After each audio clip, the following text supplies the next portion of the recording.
राज्यामध्ये रिक्षा चालकांना मराठी सक्तीचा वाद आता आणखी वाढण्याची शक्यता आहे। कारण ठिकठिकाणी मनसे आक्रमक झाली आहे। काही ठिकाणी मनसेनं मराठी संदर्भात धडे शिकवायलाही सुरुवात केली आहे, तर काही ठिकाणी रिक्षांवरती स्टिकरही लावले जात आहेत। मात्र आता मनसेच्या संदीप देशपांडे यांनी अमराठी रिक्षा चालकांना नवा इशारा दिलाय। धमकी देणाऱ्यांना धडा शिकवण्याची वेळ आली आहे। मुंबई यांच्याशिवाय चालू शकत नाही, अशांना धडा शिकवू असा इशारा त्यांनी दिलाय। तर रिक्षा चालकांना परवाना देणाऱ्या अधिकाऱ्यांवरती कारवाई व्हावी अशीही मागणी त्यांनी केली आहे। मला असं वाटतं हे जे धमकी देणारे भैये आहेत यांना मराठी माणसांनी धडा शिकवायची योग्य वेळ आहे। ह्यांना हे दाखवून द्यायला लागेल की तुम्ही म्हणजे मुंबई नाही, तुम्ही म्हणजे महाराष्ट्र नाही।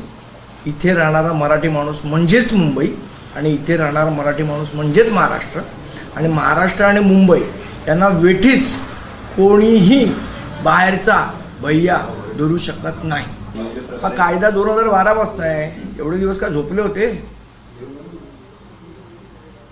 एवढे दिवस माझं मुळात म्हणणं आहे की जे अधिकारी, जर हा कायदा आहे की तुम्हाला स्थानिक भाषा आली पाहिजे, मराठी भाषा आली पाहिजे, ती येत नसताना सुद्धा यांना परमिट आणि लायसन्स दिली कुठे, त्या अधिकाऱ्यांवर कारवाई करायला पाहिजे।